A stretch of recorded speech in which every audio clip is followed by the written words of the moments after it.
नरेश जी का प्रश्न है, अच्छे लोगों से मिलना एक संयोग होता है या फिर पिछले जन्मों का कर्म का परिणाम? मेडि मेडिटेशन कैंप में जो हमारा एक्सपीरियंस रहा, वह एक चमत्कार था जो आपके कारण ही संभव हो सका है।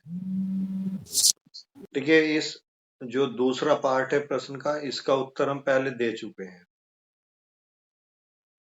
तो इससे पहला हिस्सा बचा है प्रश्न का, अच्छे लोगों से मिलना एक संयोग होता है या फिर पिछले जन्मों के कर्म का परिणाम। देखिए, शास्त्र में कहा है कि दुर्लभम त्रय वै दुर्लभम त्रय में वैवत्थ देवानुग्रह हेतुकम महा मनुष्यत्वम मुमुक्षम महापुरुष संशय। यानी तीन चीजें बड़ी दुर्लभ हैं। क्या दुर्लभ है? मनुष्य का देह,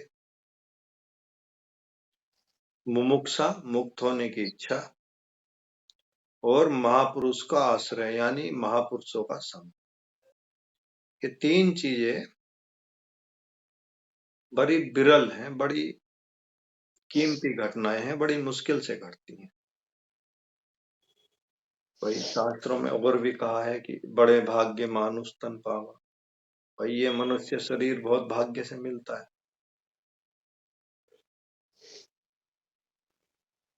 तो पहली बात तो मनुष्य शरीर मिलना ही बड़ा असंभव है। दूसरी बात, मनुष्य तो बन गए, बस मुक्ति की मोक्ष की कोई इच्छा नहीं है। तो ये इच्छा होना बहुत दुर्लभ है। ये इच्छा भी है, मनुष्य देह भी है, बट कोई पार लगाने वाला, कोई महापुरुष, कोई संत, उसका आश्रय, वो मिलना भी बहुत कठिन है। तो तीन चीजें विरल घटनाएं। तो प्रश्न का हिस्सा है कि अच्छे लोगों से मिलना एक संयोग है या फिर पिछले जन्मों का कर्म। देखिए, सृष्टि में कुछ घटनाएं अनुकंपा से घटती हैं, ना तो वो कर्मों के फल से होती हैं और ना संयोग होता है। परमात्मा की अनुकंपा, तो ये अनुकंपा का परिणाम है कि किसी संत से मिल गए। परमात्मा अपने को उसके द्वारा उद्घाटित करना चाह रहा है तुम्हारे अंदर। कर्मों के फल का मतलब होता है कि तुम्हारे कुछ किए से कुछ फल का परिणाम आने वाला है, और वो फल का परिणाम ऐसा है कि संतों से मिल जाए। तो अंगुलीमाल ने कौन से कर्म किए थे भाई? तो बुद्ध से मिलन हो गया। 1000 लोगों को मारने की शपथ ग्रहण की थी उसने। कर्म तो उसके बहुत दुष्कृत्य वाले और अशुभ थे, तो उसके परिणाम के हिसाब से तो उसे मुक्ति नहीं मिलनी चाहिए, पर फिर भी बुद्ध से संयोग हुआ। तो अनुकंपा, संत की, प्रभु की, परमात्मा की अनुकंपा से मिलन होता है, किसी महापुरुष का, संत का, साधु का। तो ना तो इसको कर्म से, फल से जोड़ के देखिए। आप बहुत अच्छे अच्छे कर्म करते हैं, शुभ करते हैं, तो भी परमात्मा का दर्शन नहीं हो पाता। और ना ही ये संयोग है कि अचानक आप बेहोश जा रहे थे, कोई मिल गया। नहीं, ये अनुकंपा है। परंतु इसमें कुछ बात और समझने वाली है, जो प्रश्न का हिस्सा नहीं है, फिर भी मैं स्पष्ट कर देता हूं कि हम हजारों बार, कई जन्मों में महापुरुषों के निकट से गुजरे हैं। ऐसा नहीं है कि तुम्हारा ये पहला ही जन्म हो रहा हो और किसी मुक्त पुरुष, संत पुरुष के निकट या उसके पास तुम हो। आप हर जन्म में किसी न किसी संत महापुरुष के निकट से गुजरते ही हैं, जिन जन्मों में वो रहे होंगे। परंतु हम बेहोश इतने हैं कि उनके पास से गुजरना भी हम बेहोशी में ऐसे ही टाल के चले जाते हैं। अपनी बेहोशी के कारण हम उस समय का सदुपयोग नहीं कर पाते। देखिए, तीन तीन चीजें होती हैं समय के साथ उपयोग, मेरे देखने में तो उपयोग है, दुरुपयोग है और सदुपयोग है। उपयोग क्या है? अपने रोजमर्रा के काम काज जीवनचर्या के लिए जिस समय में आप काम करते हो तो उसका उपयोग कर रहे हो। दुरुपयोग क्या है? अपने जीवन को नष्ट करने के लिए ऐसे ही समय को बर्बाद कर रहे हैं बिना लक्ष्य, अकृत्य अशुभ कार्यों में लगे हुए हैं, तो ये क्या दुरुपयोग। फिर है सदुपयोग। सदुपयोग क्या है? सद के लिए, सत्य को पाने के लिए जिस हम समय का उपयोग करते हैं तो सदुपयोग। तो हर जीवन के हर समय में हमारे निकट कोई ना कोई संत महापुरुष रहे हैं, पर हम बेहोशी के कारण उनकी निकटता को न पहचान पाते हैं, न उनके निकट जा पाते हैं, उनसे दूर ही रह पाते हैं। तो मनुष्य शरीर भी मिल गया, बट हमें मुमुक्षा बेहोशी थी, संतों के पास हम नहीं रह पाए, जा पाए, उनको पहचान नहीं पाए, तो मुमुक्षा मुक्ति की इच्छा नहीं थी। और कई बार मनुष्य देह भी है, मुक्ति की इच्छा भी है, तो महापुरुष नहीं मिलते जो हमें मार्ग दिखाए, हमारा उनसे संयोग नहीं हो पाता। तो तीन घटनाएं बड़ी दुर्लभ हैं।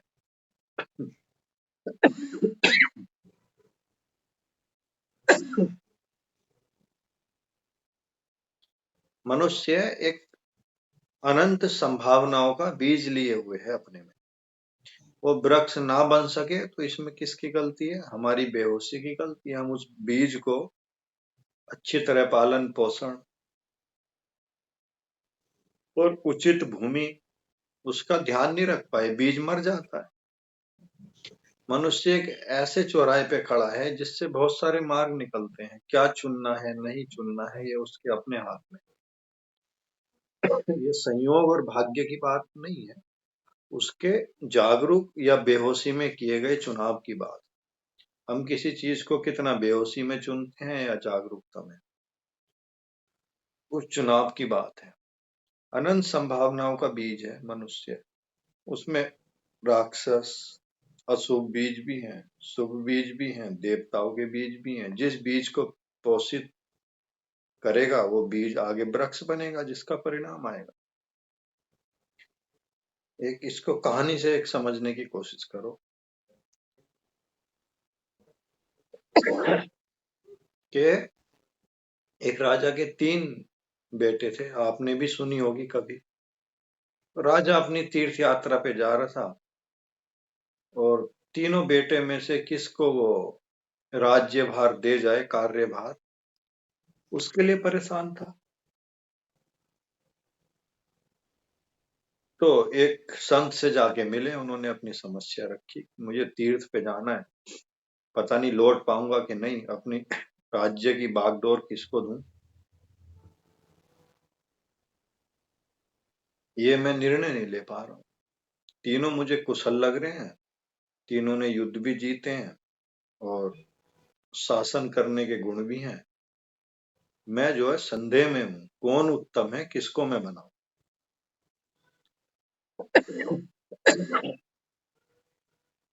तो संत ने एक सलाह दी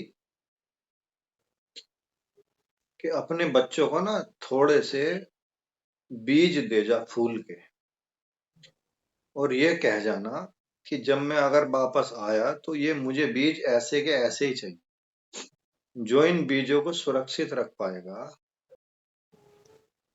उसको मैं राज्यभार दे दूंगा। तीनों में बराबर बराबर बीज बांट दिए फूलों के।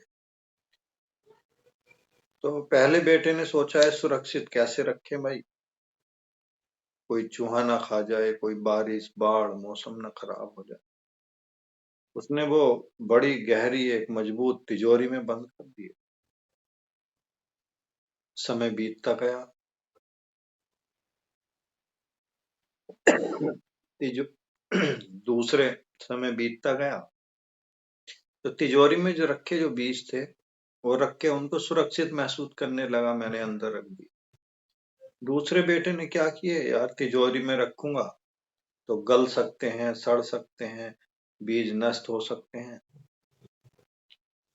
मैं इसको बाजार में बेच देता हूँ और जब पिताजी आएंगे तो खरीद के इतने ही बीज उनको वापस कर दूंगा, नए बीज।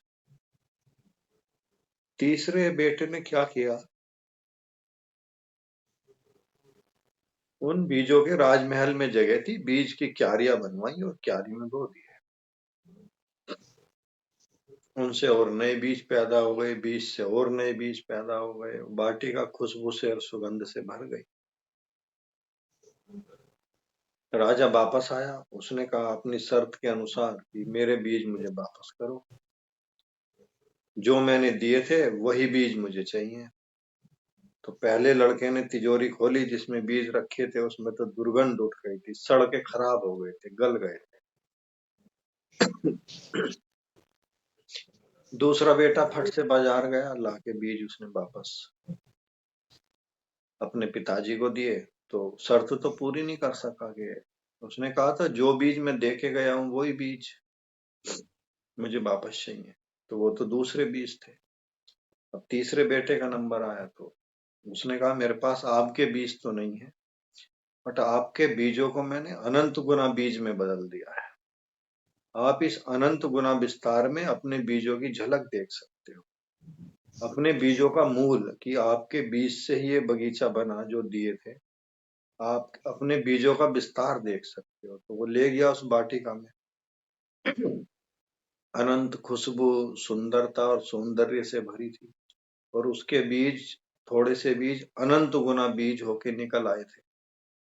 यानी उसने तो थोड़े से दिए, उसने पिता को अनंत गुना बीज वापस करने की व्यवस्था बना दी। तो ऐसे ही तीन बेटों की तरह भी हमारे जीवन में अनेक संभावनाएं हैं। बेहोशी के चलते हम उन संभावनाओं को, उन बीजों को पोषित या उनको विस्तार नहीं दे पाते। मनुष्य शरीर तो मिल गया, इसमें मुमुक्षा का जो बीज पड़ा हुआ है, मुक्त होने की जो इच्छा है, उसको हम विस्तार नहीं दे पाते, अनंत में सोच नहीं पाते, उसको हम बढ़ा नहीं पाते। तो इसलिए हमारी वो इच्छा बीज ही बन के रह जाती है, पेड़ भी नहीं बनती।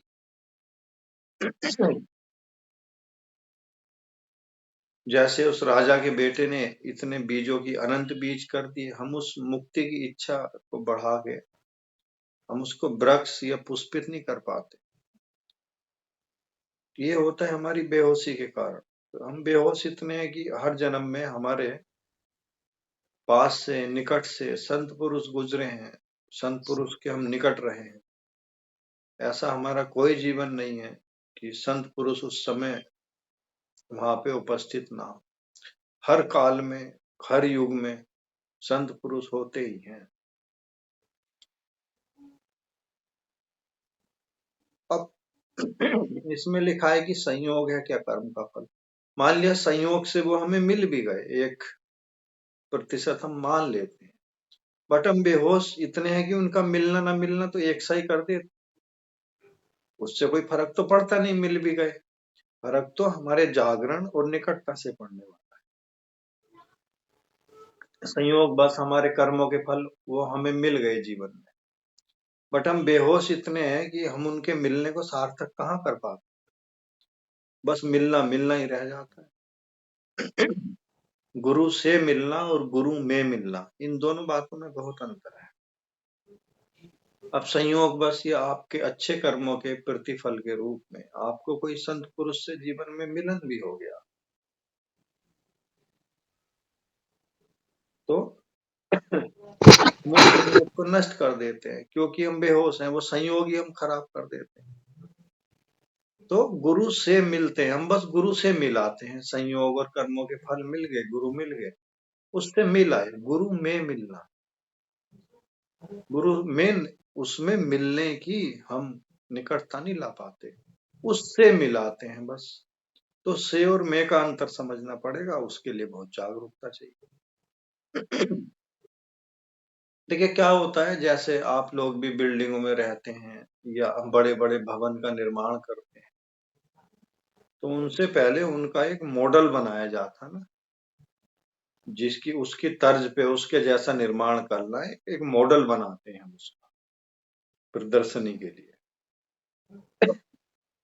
ऐसे ही गुरु तो एक मॉडल है, हमें उसके जैसे रूप में ढलते जाना है।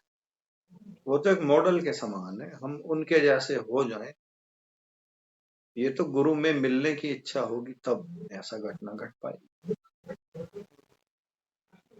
तो मिलन तो हमारा होता है ईश्वरीय अनुकंपा के कारण।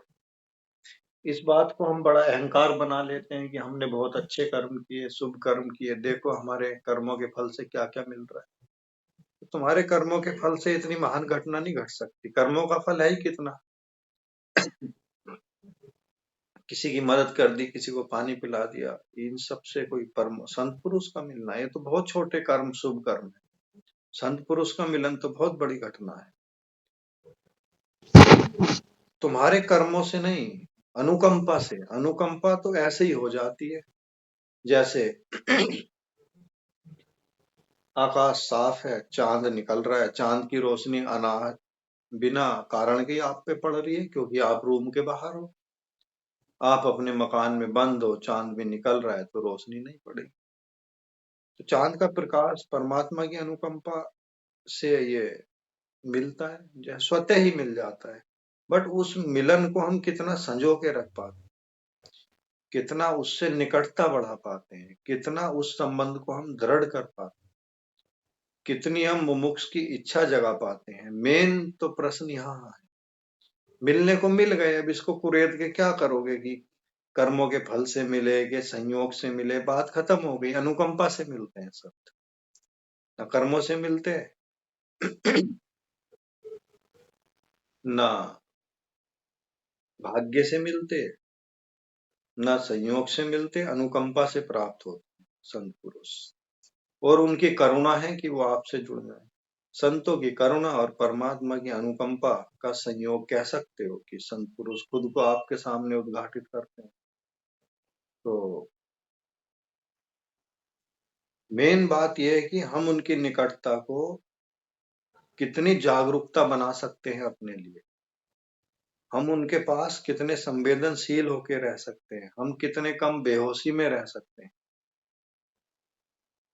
ये मुख्य बात है। इस जागरूकता में रहने से मोक्ष की इच्छा पैदा हो, मुक्त होने का भाव दृढ़ होगा। तो तब जाके ये दुर्लभम त्रय में वैवत ये घटना घटती है। मनुष्य शरीर भी मिला और मुमुक्षा भी इच्छा बढ़ी, और संत पुरुष की आश्रय से, कृपा से आप मुक्ति की ओर अग्रसर हो गए। तब कीमती बात है, इसके लिए पूर्ण जागरण और होश से भरा होना चाहिए, और अति संवेदनशील होना चाहिए। मन में इच्छा रहनी चाहिए एक जैसे चकोर पक्षी देखता रहता है किसको, चांद को, एक टकी लगा के। तो मन में ये अथाह और गहरे भाव होने चाहिए कि महापुरुष की, संत की निगाह हम पे पड़ जाए। उसकी निकटता कोई उसकी सेवा या उसके लिए बहुत दान या ऐसे नहीं मिलती। मन का जो एक प्रेम है, जो भाव है कि उसकी अहेतु की निगाह, बिना कारण की निगाह, अहेतु की नजर हम पे पड़ जाए। तो ऐसा एक प्यास, ऐसी एक करुणा, ऐसा एक प्रेम से भरा हृदय संत के पास होना चाहिए, एक साधक का, एक शिष्य का। तो तब तो घटना सार्थक हो सकती है। हम तो उनके पास भी जीवन के छोटी मोटी चीजों को ले जाते हैं। हमारे उनसे जिज्ञासा प्रश्न ही कैसे होते हैं। मेरे बच्चे की शादी नहीं हुई, मुझे ये समस्या है, घर में मोह माया धन कम है। ये अपनी भौतिक जीवन की समस्याओं को ले जाके खड़े हो जाते। तो आप एक बहुत महान ऊर्जा से बहुत छोटे से काम का संबंध जोड़ रहे हैं। उनसे तो उतनी ही स्थिति का संबंध जोड़े जो वो खुद है। तो मुमुक्ष की इच्छा, हृदय की निकटता लिए हुए उनके पास उस नजर से, उस प्यास से बैठे, तो तब जाके तो उस सार्थकता मेरी समझ में आती है। संत भी मिल गए, मनुष्य शरीर भी मिल गया, मोक्ष की इच्छा भी मिल गई, बट उन बीजों को हम वृक्ष नहीं बना पाए। तो इन तीनों चीजों का मिलना भी बेकार हो जाता है। अगर हम बीज को वृक्ष में रूपांतरित ना कर सके। तो मुख्य बात है बीज को वृक्ष बनाना, सभी में मुक्त होने की संभावना है। पहली घटना तो घट गई, परमात्मा अनुकंपा से मनुष्य शरीर मिल गया। मोक्ष, मुक्ति की इच्छा और संत का आश्रय, ये तुम्हारी प्यास से मिलेगा। और मुक्ति की इच्छा को वृक्ष बनाओगे तो मुक्त भी होगे। तो ये कौन कैसे मिला, इस पे विचार करने की बहुत अधिक आवश्यकता नहीं है। प्रकृति परमात्मा सब पे अनुकंपा करता है। मिलने के बाद के जो कार्य हैं उस पे दृष्टि देने की आवश्यकता है। तो फिर बाद में पता चल जाएगा कि हम तो अलग थे ही नहीं। गुरु भी मैं हूं, मुझ में गुरु है, गुरु में मैं हूं, परमात्मा मुझ में है, मैं परमात्मा में हूं, सब एक ही। ये अलग अलग देखना तब तक है जब तक माया का पर्दा पड़ा है। तो गुरु क्या है? माया के अंधकार के तिमिर के पर्दे को दूर करता है। उसके लिए प्रेम साधना उपासना से भरा हृदय होना चाहिए, सरल व्यक्तित्व होना चाहिए। तो इन चीजों पे काम करिए। व्यक्तित्व की सरलता, प्रेम से भरा हृदय, गुरु की निगाह एक पड़ जाए, ऐसे भाव, ये जो साधक के कर्तव्य हैं वो आप उनको पैदा करने का प्रयास करिए। फिर ये मिलन सार्थक होगा, फिर मनुष्य देह का मिलना भी सार्थक होगा। नहीं तो मनुष्य देह का मिलना भी खराब रह जाएगा। तो यहाँ आपको थोड़ा ये देखना पड़ेगा अपने अंदर हम किस स्थिति परिस्थिति में। तो ये मुख्य बात थी जो मैंने आपको बताई, इससे कुछ लाभ हो सकता है। चलो थोड़ी देर के लिए अब ध्यान में बैठ जाओ, बहुत दिन से हुआ भी नहीं है।